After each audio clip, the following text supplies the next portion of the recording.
I'm going to walk you through how to set up your transition area for the race come race morning. The first thing, the night before the race, you're going to be racking your bike and only your bike. So you're going to leave all your gear off the bike. You're going to just rack the bike alone. And the way it's set up is there's going to be a bar here with your race number, and you're going to put the seat on top of the bar with the bike facing away from the race number. And then the alternate bikes will be facing the opposite way. So the race number will be on this side, and that one bike will be facing that way, and then the other bike will be facing that way too. It's sort of every other. So like I said, the night before, it's just your bike, and you don't bring anything with you except the morning of the race. So come the morning of the race, you're going to bring your transition bag, and remember, whatever you carry into transition, you got to leave with you at your spot. So you want to keep it simple. You don't want to bring a lot of stuff. There's no need to overthink it and overpack. So the morning of the race, you're going to pack your cold water bottles, and you're going to put them in your bike holder. You're going to bring your repair kit, put that wherever you normally keep it. This is mine here. I keep it on the back. So all your water bottles you sort of set up, and then you're going to start setting up your transition area. So we'll go through the bike. For the bike, you really just need your helmet, sunglasses, your bike shoes, and if you're going to wear socks, you're going to wear socks on the bike, you put them there as well, and the nutrition you're going to carry with you on the bike. So if you have aero bars, I think the easiest way to do it is sort of put your bike helmet just sort of sitting in the aero bars like that, your sunglasses open, and right in your helmet, so they're easy to put on when you come out of the swim. And then your bike shoes are set up like so. You're going to put them first because obviously you're going to use them first. And your socks, if you're going to wear your socks on the bike, what I like to do is put them on ahead of time like this. I'll just take that and then fold them over itself like that. So you place it right in here, and it's easy just to come in and put them on. Obviously it's hard to put socks on with wet feet, so you want to make it as easy as possible for yourself. Even if I'm doing it for the run and I'm not wearing these socks on the bike, I will set up the socks the same way for the run and just put them in the shoes. And then you don't want to forget your nutrition. So some people carry their nutrition with them on the swim in the back pocket. Some might not. You're afraid that it might fall out when in the swim or when you're taking off your wetsuit or whatnot. So if you're not going to carry it with you on the swim, I recommend just keeping it close to your bike stuff here so you don't forget it. And then your run, you see is set up with your sneakers, whatever you're going to bring as far as nutrition again. The hat, I would recommend, especially with the sun and wind, and your race belt with your race number, which will obviously be attached to that. And that's it. That's all you really need to do is keep it simple with this sort of setup. I do 2 towels, one towel away from this other gear, because when you come out of the swim, your feet are going to be wet. You can just sort of pat them dry a little bit if you need it. And I put my gear on a towel as well, in case it's rainy or whatnot. You don't want everything to get muddy in there. So now we'll go to the swim. The swim, you're going to have your wetsuit, swim cap that they give you. You can't wear your own swim cap. They're going to give you the swim cap, your goggles, and body glide to prevent any sort of chafing. So, and then whatever you wear, your dry suit, everything's going to be under the wetsuit.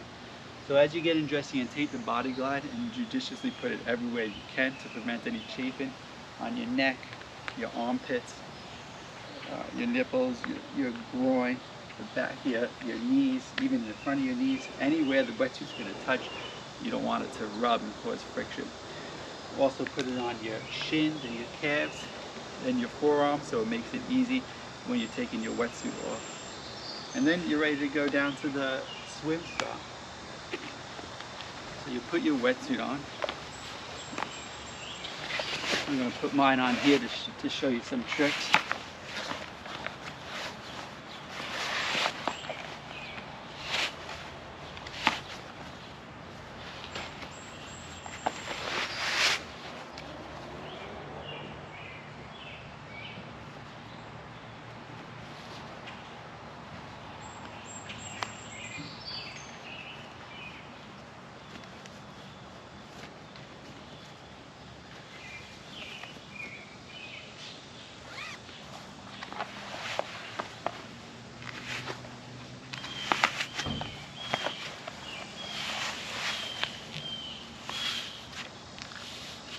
you're wearing a watch, you want to keep the watch outside of the forearm part of your swimsuit,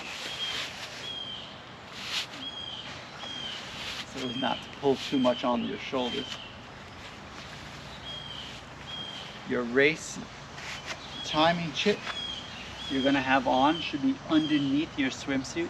You don't want it outside for a couple of reasons. You don't want it to fall off during the swim, because then your race is over, it won't be timed.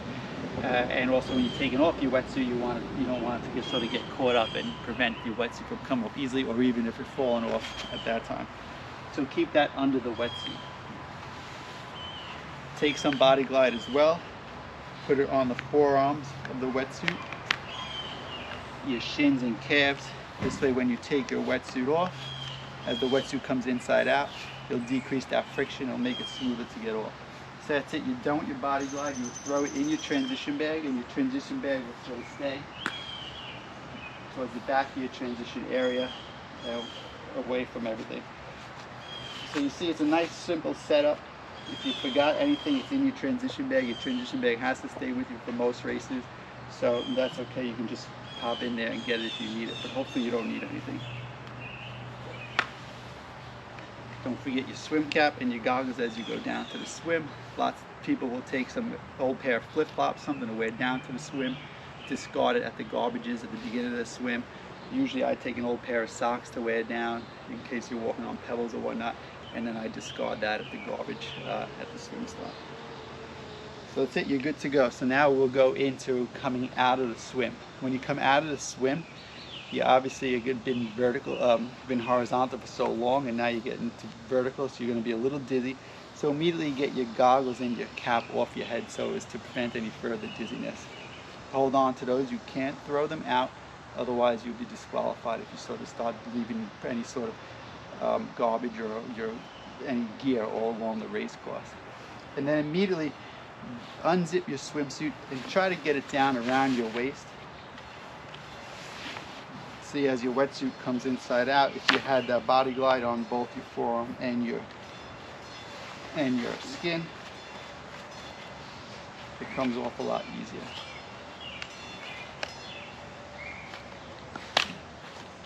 If there's wetsuit strippers at the race, you want to use them, so you'll run up to them.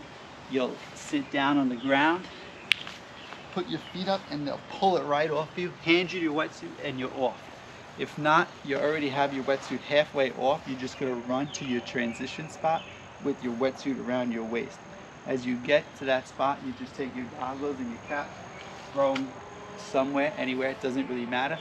And when you get here now, you want to get through your transition area quickly and hurriedly, but not rush. When you rush, that's when you sort of forget things and you lose things along the course of the race. So come through quickly, and you're going to just start by getting your wetsuit off. And obviously that's the first thing to do, as quickly as you can without expending too much energy. Obviously they're not the easiest, especially when they're dry like I am.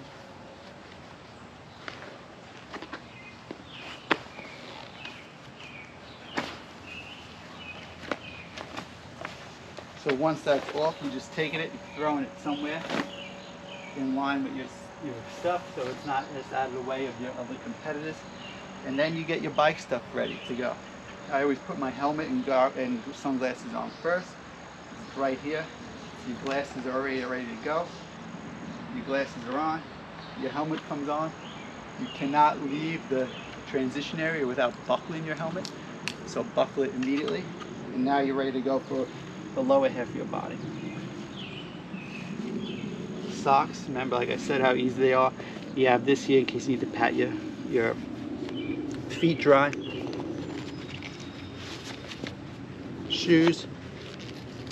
Your nutrition you don't want to ever forget, so just take it and put it right in your pocket as soon as you can.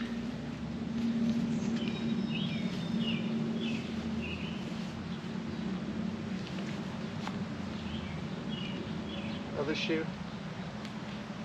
You grab your bike and you go. That's it. Quick, simple, no need to huss and fuss. When you come back now, Oh, obviously when you're leaving the bike, you cannot get on the bike in the transition area. You have to wait till the mount area and the dismount area. You run out there, then you can hop on the bike, clip in, and off you go. Same thing when you're coming back. You cannot bike into the transition area. There'll be people slowing you down to dismount. You dismount, unclip, and run in. So now when we come running in on T2, we're going to re-rack our bike at the same spot, shed our bike here, pick up our run here.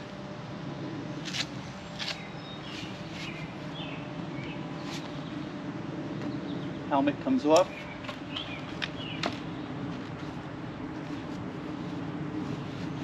Shoes come on.